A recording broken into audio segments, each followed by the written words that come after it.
Hello, folks. This is Joe from My Geek Scene. I am here with my assistant Sarah as we're driving on the way home from the Cherry Capital Comic Con. So this is going to be our annual, slightly off the rails review of the convention on the way home. So this is just going to be free flowing. There's going to be like kind of like some structure, but really I wouldn't hold your breath. We're just going to be doing stuff like off of the top of our heads. So we shall begin. I'm just going to say flat out at the beginning of this, like, it was another wonderful year at the Cherry Capital Comic Con. Never had any complaints and don't have one right now. Well, I do have like a complaint about the con, but that'll be coming later. Cherry Capital Comic Con took place Memorial Day weekend, May 23rd through the 25th, at the Grand Traverse Resort in, you guessed it, Traverse City. Some of the things that you can do and see at the event are, attend panels, meet celebrities, the vendor room / artist alley. There's gaming of both board and video game consoles. There's a cosplay contest for both adults and kids. New this year, although I didn't get to see it, was the Nerdy Tattoo Contest, which I thought was pretty cool. On Sunday, there was the Student Artist Alley for like up and coming teenage artists, so they could get their foot in the world of being in an artist alley at a convention. I thought that was pretty cool. The annual Drink and Draw, where all the artwork that was created during the Drink and Draw was donated to the nighttime auction the next night, which was held during the prom. That was another cool thing to see. The annual Gary Reed Award was another one of the staples of the Cherry Capital Comic Con, and we'll touch upon some of these things as we're going through this review. Sarah, how was your time at the event?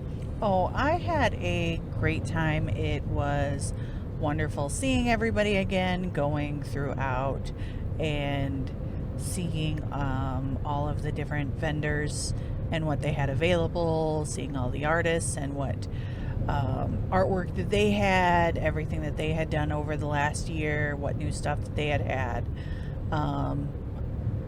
And then, going through the game room and going and seeing the panels. So it's just like a wide variety of things to be able to do and see to make it a really full weekend. Yes. Well, I guess we can just hop to panels, because panels are one of the very few things that I really pretty much, it's just to be like a rare occasion for me to attend a panel. I'm just too busy just talking with random people and taking photos throughout the thing. So Sarah did attend, from what I understand, what was it, 4 panels? Yeah, I attended 4 panels over the weekend. So that was pretty fun. Each panel lasted about 45 minutes, I believe.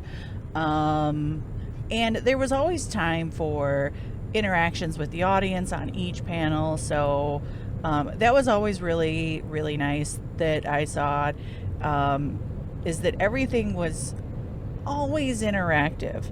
Everything, and you don't always see that at all conventions, is to where panels are interactive. You get to ask questions, you get to talk to people, you get to interact with the guests, you get to interact with a lot of people, and you generally do not see that at most conventions. Usually, a lot of times with the guests, It's the very moderator.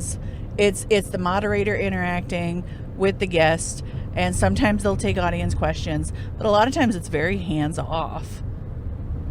For sure. What panels did you attend?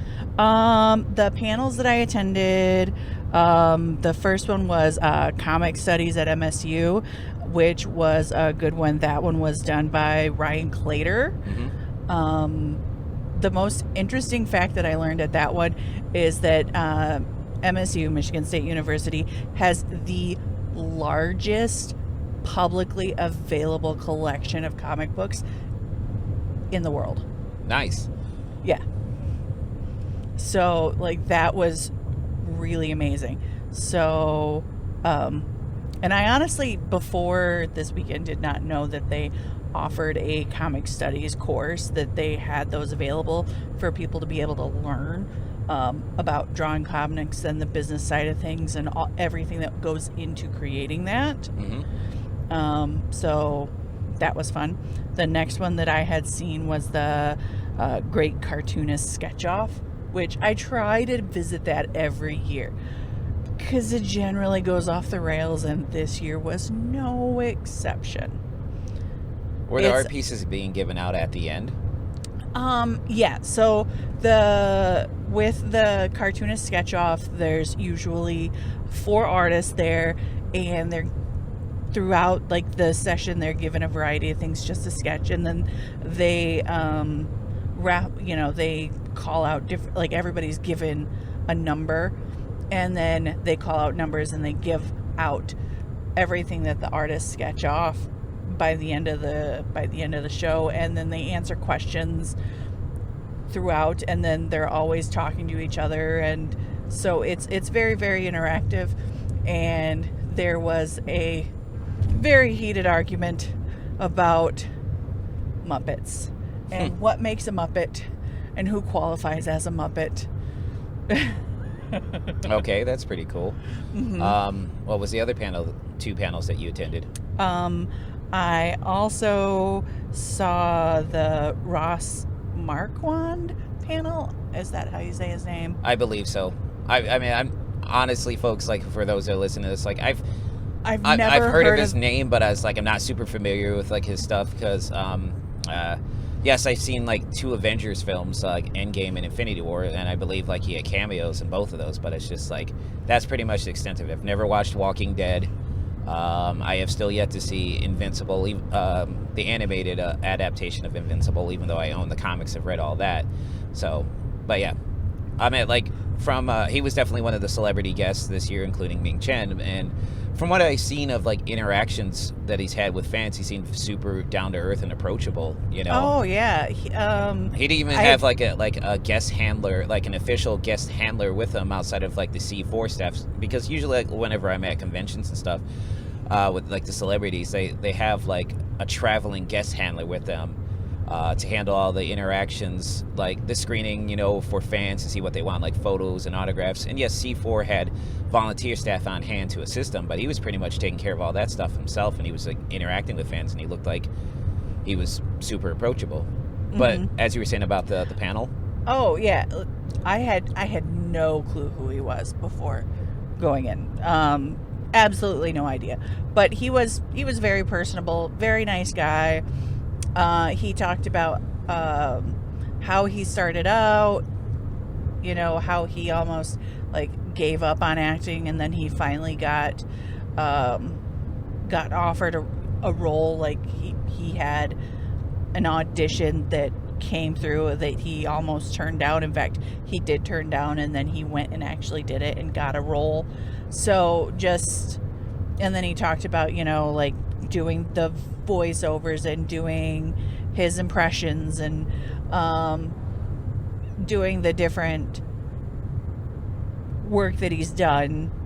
So and how to help people get into doing voice work and different things. So it was a very nice panel to go to.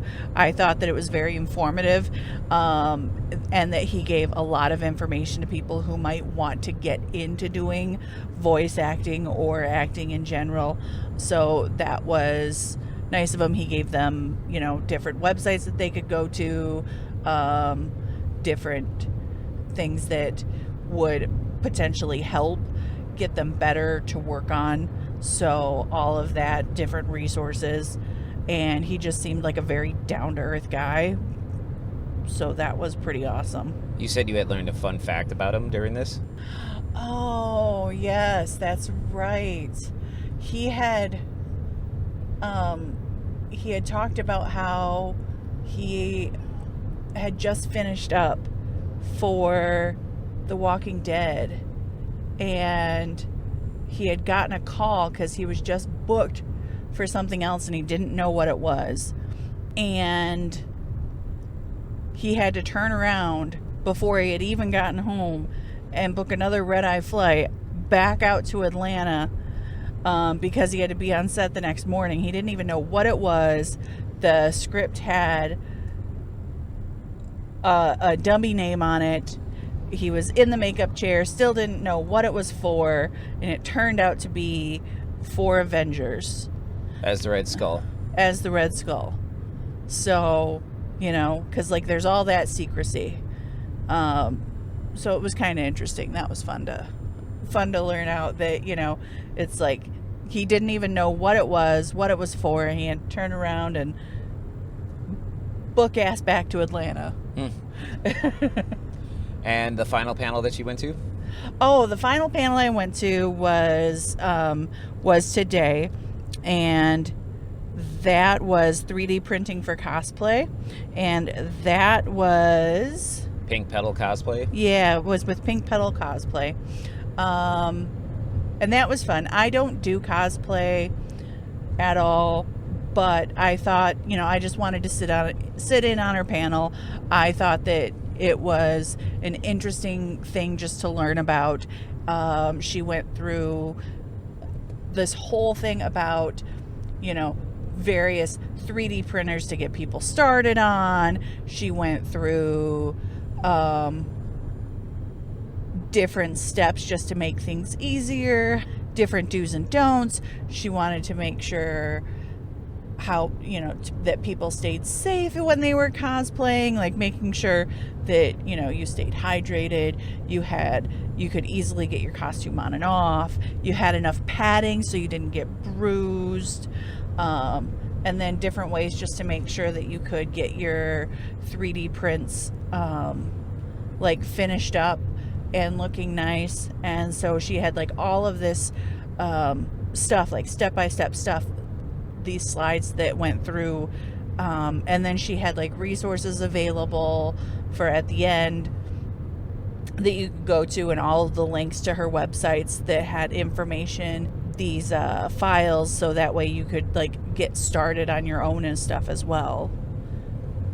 Okay, so you had a good time at that panel? I did.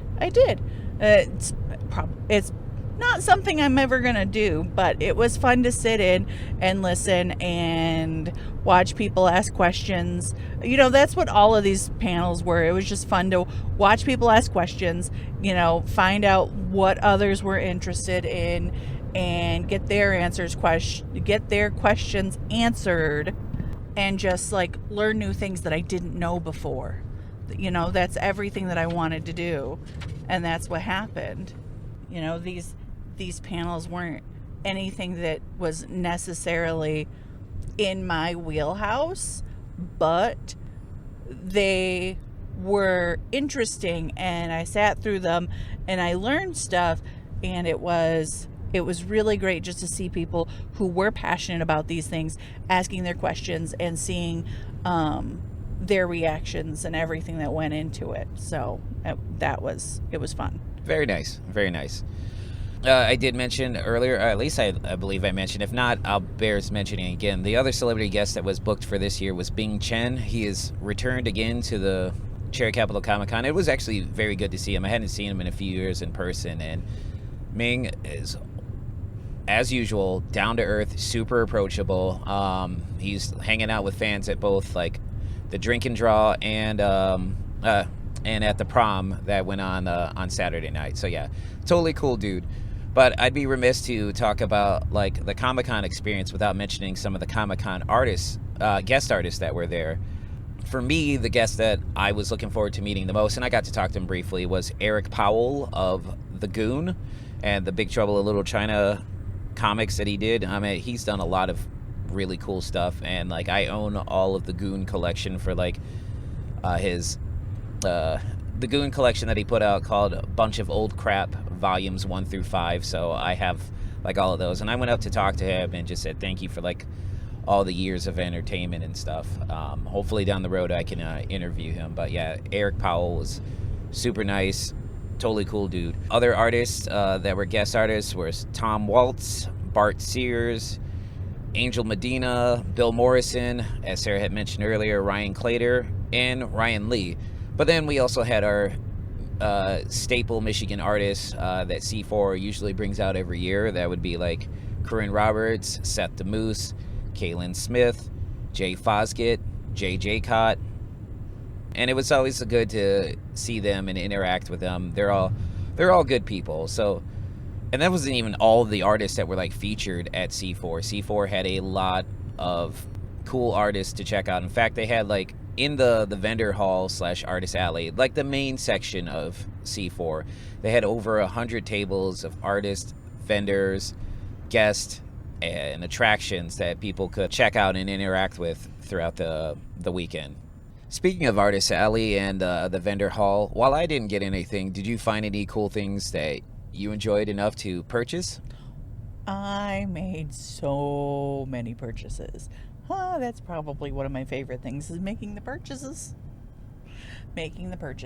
I stopped. Did you make the purchases? Because I just want to make sure that it's been clear that you were making the purchases. Oh, I totally made the purchases. Did you know that I made the purchases? I guess now I do know that you made the purchases. Okay, good, because I wanted you to make sure that I made the purchases. Yeah, I just wanted to say that as monotone as possible. Jesus.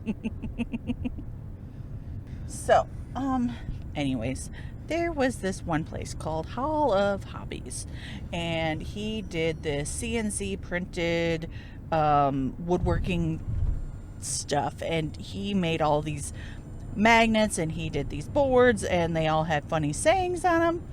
And so I got 4 of them. I have a thing for refrigerator magnets, okay? I do. Like, half of my fridge is covered in them. And I got 4 from that place. And I got 3 from another place. Okay. So I got the magnets. But what were the magnets? What were the magnets? What did they look like? What are the descriptions of said magnets? What are on said magnets? Okay, so one of them said, like, life's a bitch when you're a muggle. Okay, makes sense. So that one was fun.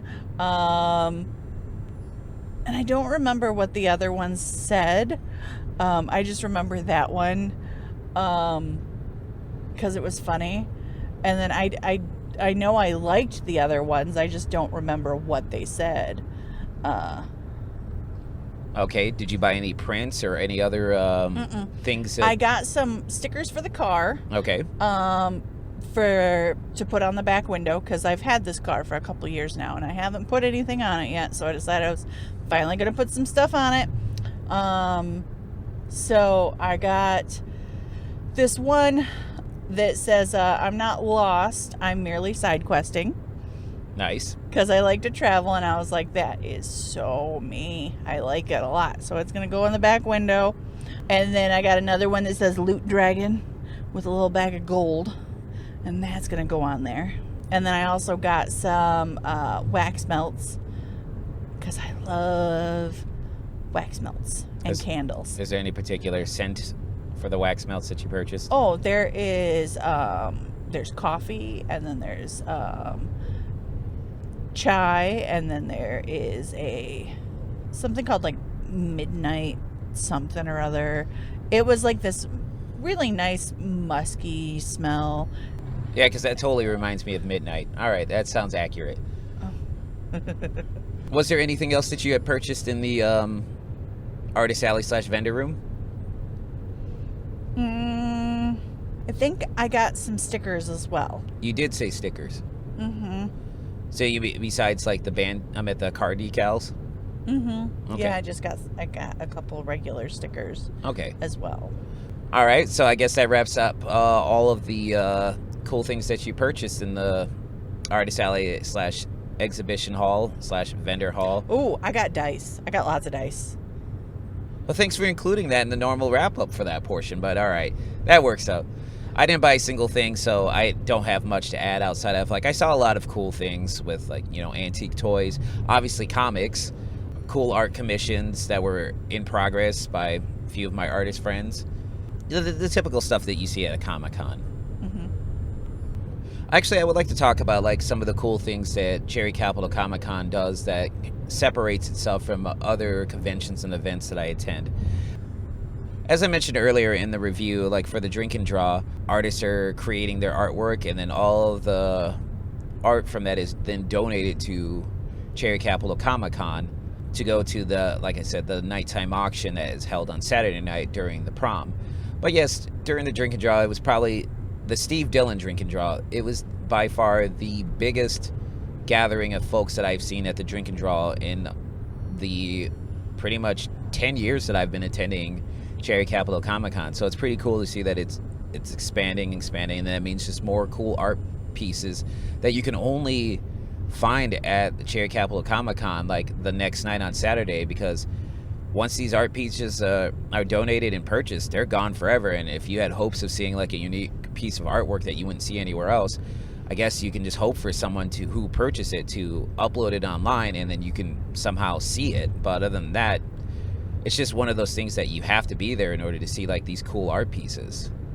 And these cool art pieces would be available to see during the next night after hours special called the Cherry Capital Comic Con Prom, which replaced the Cherryoke contest now going on 3 years ago.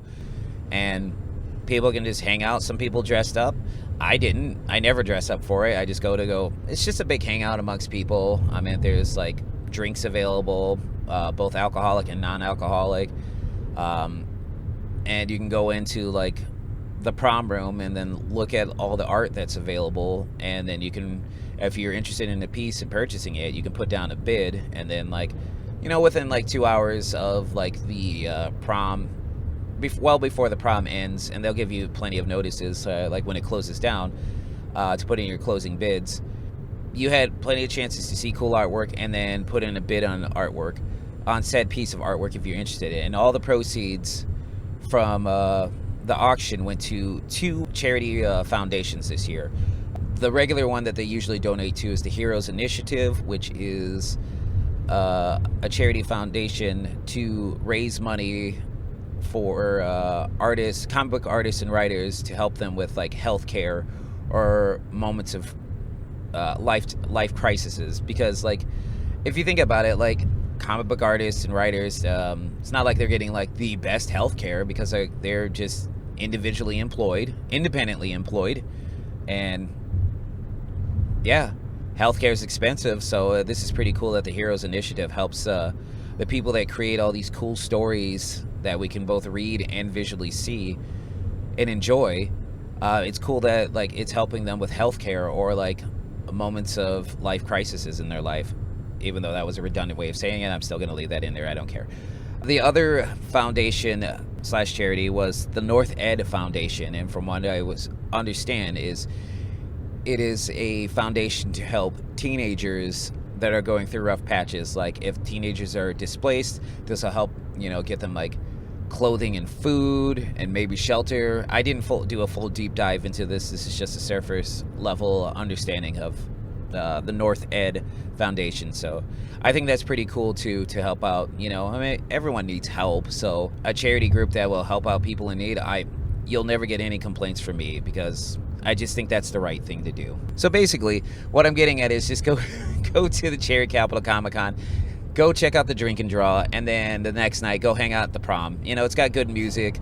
People are dancing, you know, once I guess once they get a few drinks into them, because, you know, like with your typical proms, people aren't really out on the dance floor right away. You just got to ease into it.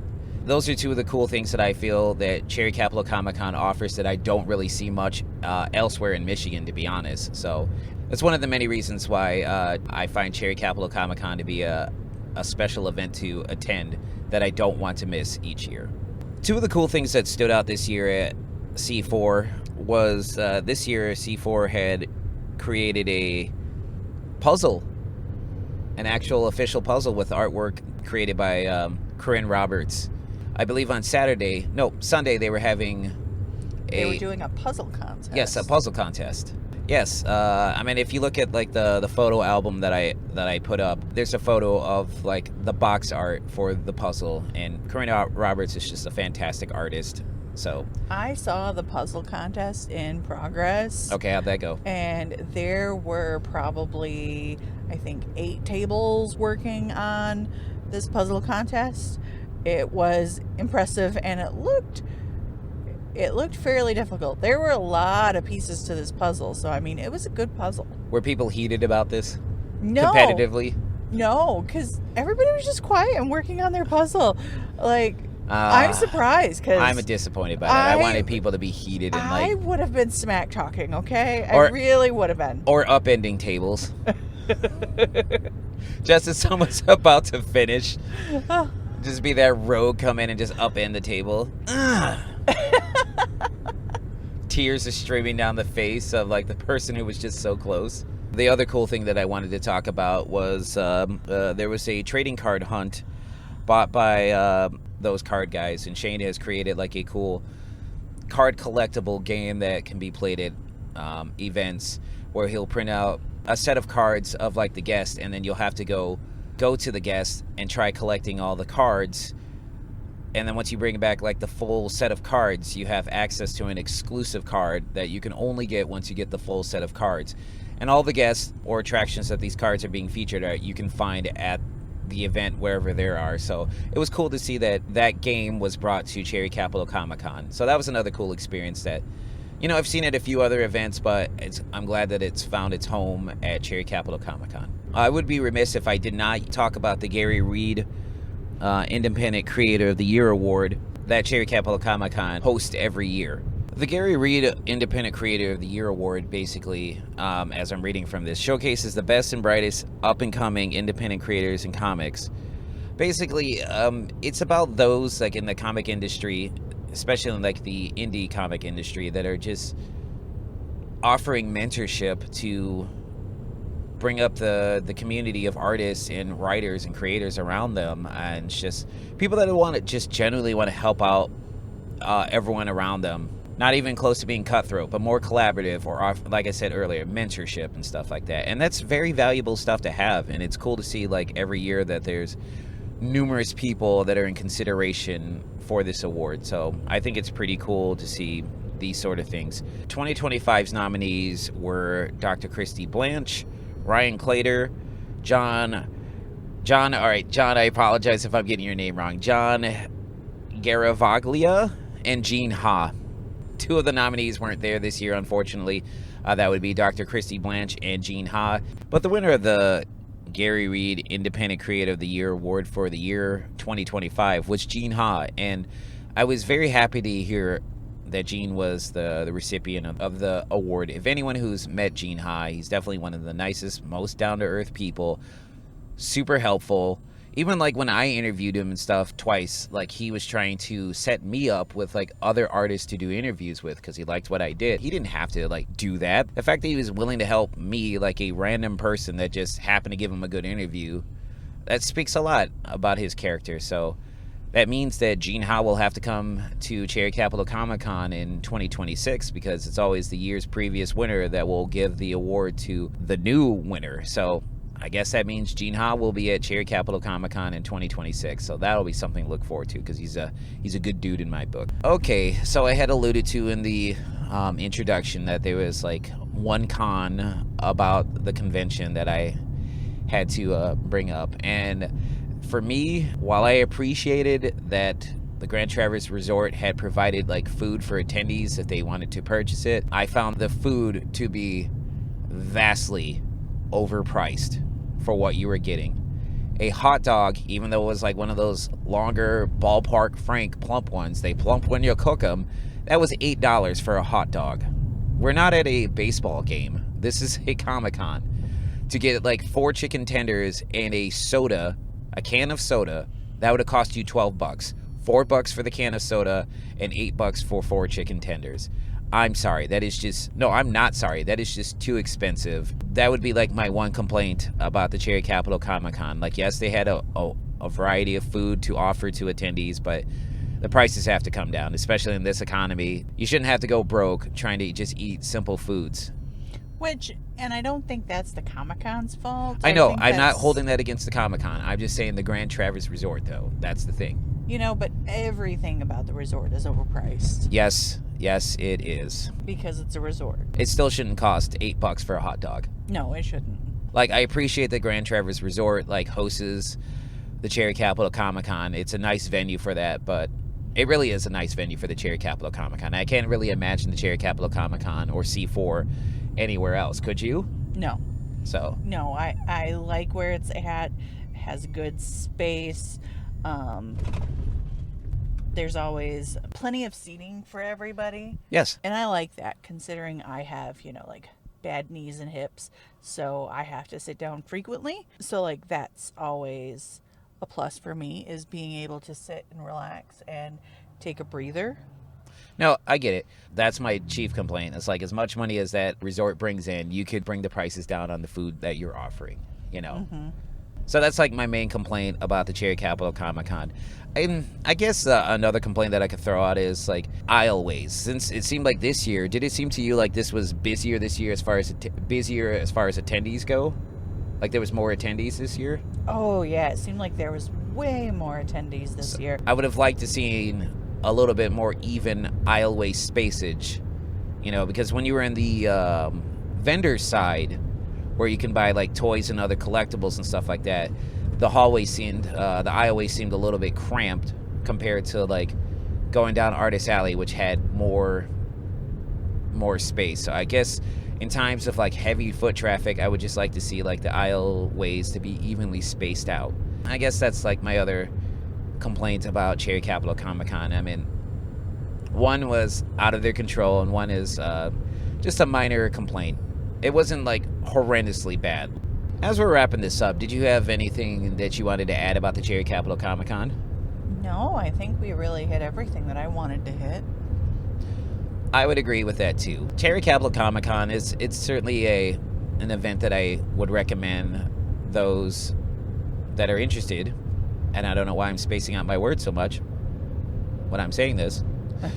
And I'm pretty sure this is driving people nuts if they made it this far into the review.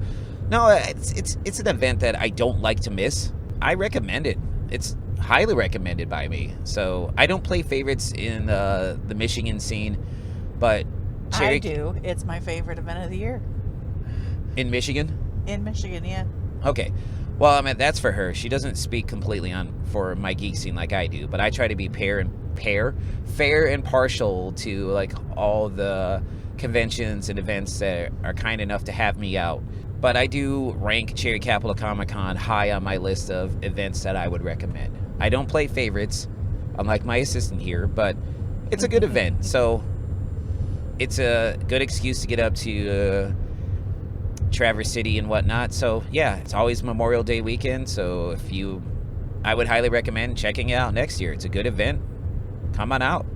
So this wraps up the annual kind of like off the rails. Not this one was like rather tame compared to years past reviews, but the annual audio on the drive home review of Cherry Capital Comic Con. This is Joe from My Geek Scene with Sarah the assistant. Take it easy. Bye.